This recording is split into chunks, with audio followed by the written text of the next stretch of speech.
Le libellule est amarré. Il est 4h30 et les passagers prennent place progressivement. La population concernée est matinale et identifiable, mais tous les voyageurs sont volontaires.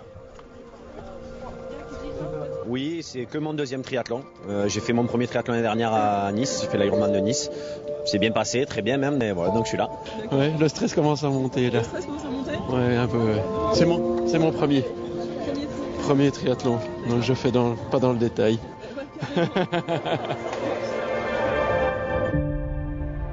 C'est impressionnant, de partir au milieu du lac d'un bateau, sauter d'un bateau, nager à l'aube.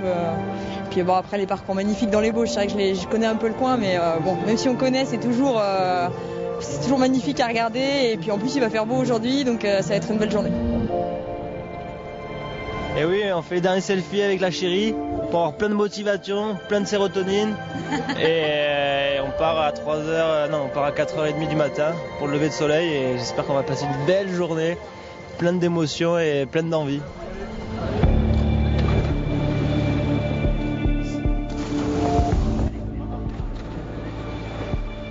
À la baille, tout le monde. L'eau du lac d'Annecy est cristalline. Le libellule est déjà un souvenir ancien. Quelques coups de bras et la petite troupe coiffée de bonnets blancs se regroupe en attendant le départ. Celui de la course bien sûr, mais celui d'une aventure beaucoup plus personnelle. C'est pas simplement que courir, c'est aussi courir pour découvrir. À la fois l'homme, mais aussi ce qu'il y a autour.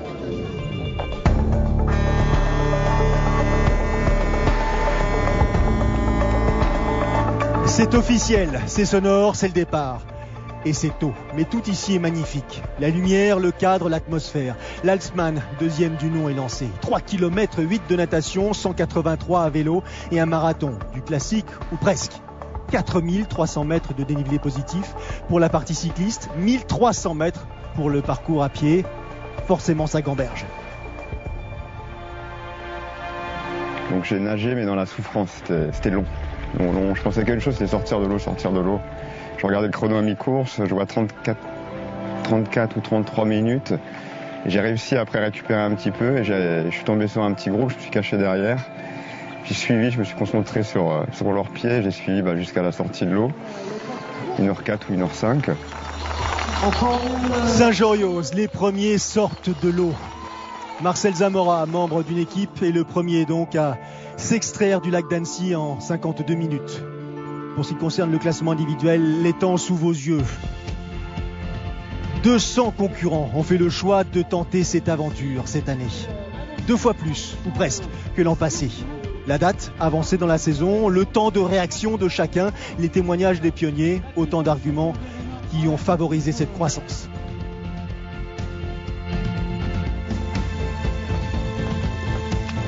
L'Alpsman, épreuve inspirée du Norseman norvégien, elle-même inspirée de l'Escape from Alcatraz américain, trouve rapidement son public. Des femmes et des hommes sensibles aux défis format XXL.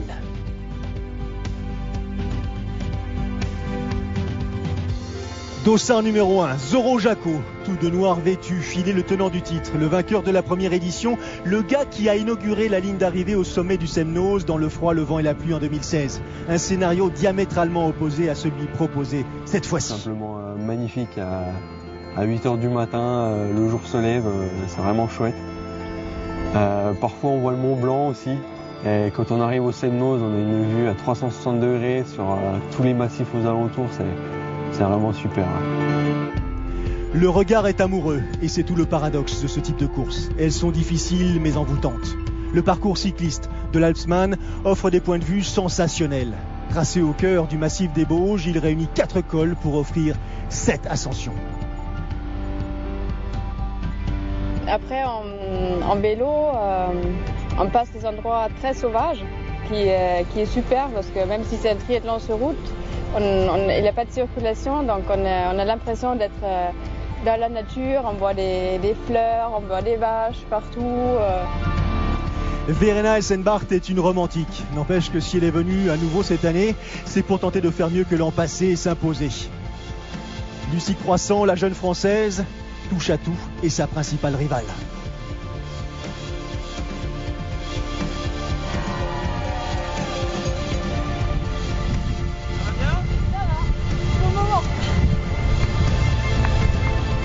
va, écoute.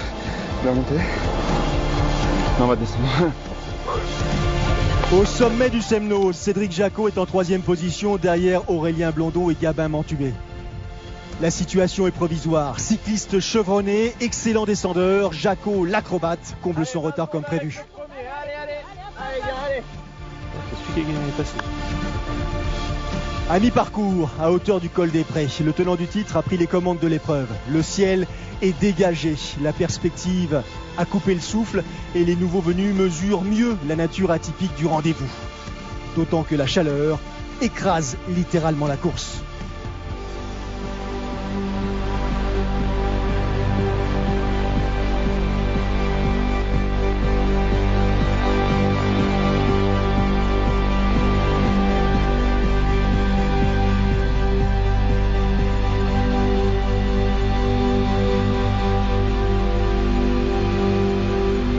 Je les ai rattrapés au bout de 70-80 km, j'ai pris la tête. Et après, pareil, j'ai eu du mal à creuser. Il restait à 5 minutes. Parce que je voulais vraiment prendre un peu d'avance pour me mettre à l'abri. Soit de la crevaison ou même pour la course à pied d'avoir de la marge. Je continuais à accélérer jusqu'à la fin. Le rythme est souple, la technique maîtrisée. Les fesses posées sur le cadre, les épaules posées sur le cintre du vélo. Cédric Jacot ne fait plus qu'un avec sa monture et ses poursuivants doivent se résigner à le laisser filer vers Saint-Jorioz.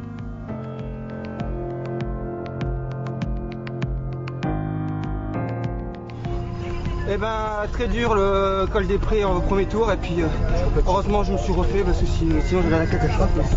C'est bon, on reprend la situation. Mais je pense que c'est pas fini. Thierry Malbec a retrouvé le sourire après un coup de moins bien. Sorti en 3e position de l'eau, 8 minutes devant Jacot. Malbec vise une place sur le podium. Côté féminin, elles sont une douzaine à être engagées. Lucie Croissant et Verena Eisenbart luttent pour la première place. Je me suis dit, j'aimerais bien être contractée et joyeuse comme l'année dernière où je suis allée comme ça. Je voulais garder cette liberté de l'esprit, de ne pas regarder à droite, à gauche les autres concurrents. Juste d'être bien sur le moment et pas penser « Ah oui, mais après il faut que je cours, il reste ça à faire, il y a tant de kilomètres. » Non, juste d'être dans le présent et c'est ça qui m'a permis d'être bien parce que je profitais. «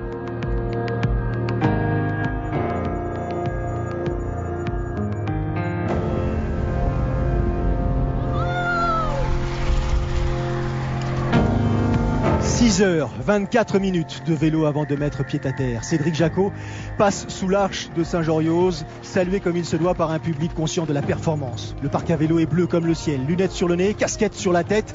Le leader s'élance sur le parcours pédestre. 3 boucles à effectuer le long du lac jusqu'au kilomètre 25 et le passage dit du tournant.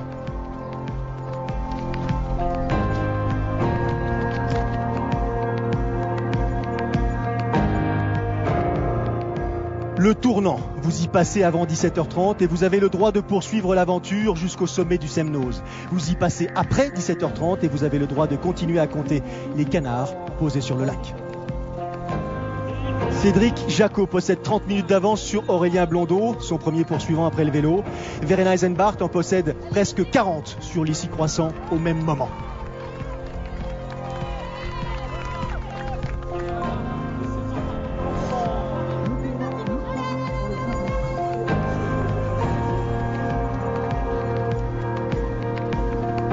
Les écarts sont faibles et le parcours loin d'être terminé. Il y a ce marathon, ce terrible marathon qui se ponctue par une ascension en direction du Semnoz, 1300 mètres plus haut.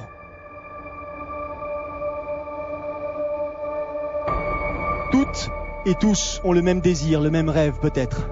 Atteindre le sommet du Semnoz, franchir ce tournant à la pointe du lac dans les délais imposés. La majorité n'y parviendra pas.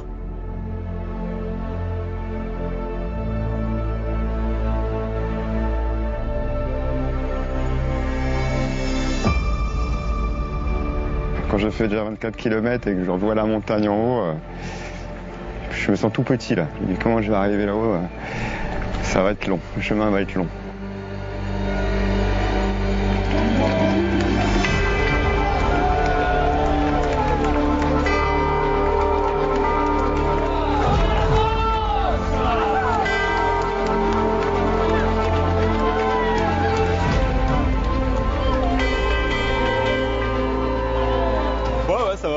content d'avoir passé la cloche quand même. Mais c'était pas gagné, mais c'est un peu ric-rac avec le vélo, mais là nickel. 3, 2, 1, voilà, 12 heures de course, c'est la fermeture officielle du tournoi.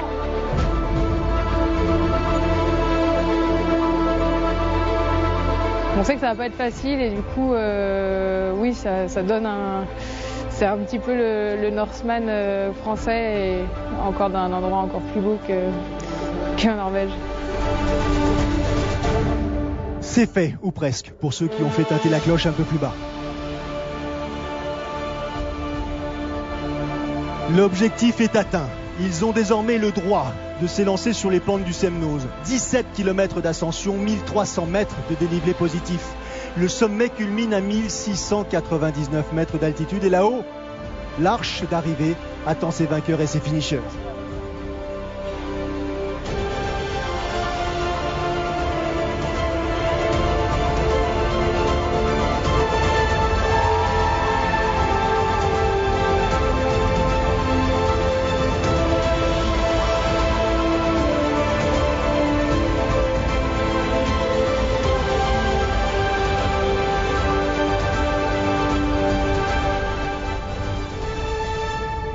Alors oui, l'Alpsman est différent.